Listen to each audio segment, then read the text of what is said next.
香菇瘦肉丸商业加工技术造成。像这种又 Q 又弹的香菇肉丸是怎么制作完成的呢？本期视频就来详细解说，我们一起来看看是怎么做成的吧。宝贝，你可知道？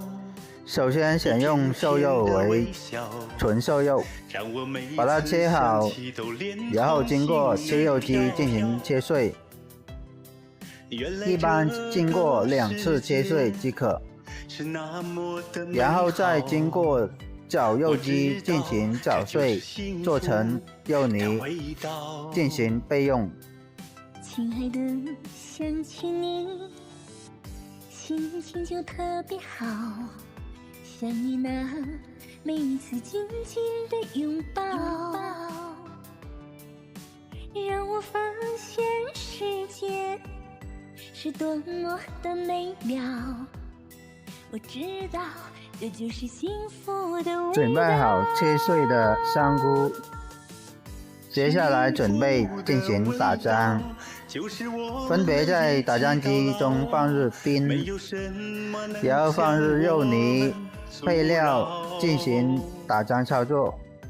幸福的味道，不计较会有多少，只要一个眼神，我们就会。在打浆的过程中，要不停地进行搅拌，使肉浆充分均匀入味。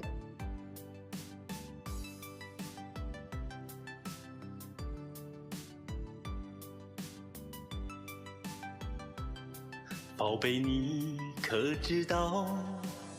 你甜甜的微笑，让我每次想起都脸红心儿跳。打浆完成后，要经过定型机进行肉丸的定型，把打好的肉浆全部倒入定型机，准备进行肉丸定型。亲爱的，想起你，心情就特别好。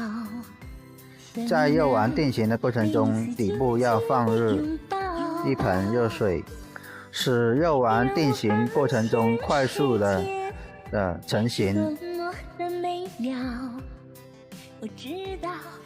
成型后倒入热水锅中进行煮熟，做成成品。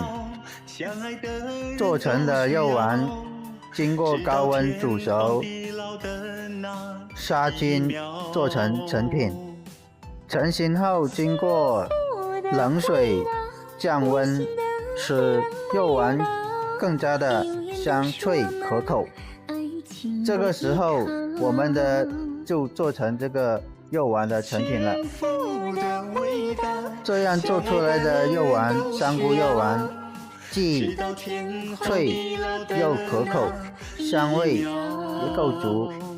本期视频教程就讲解到这里，想需要更详细的资料或者是想学习的，可以直接联系我，谢谢。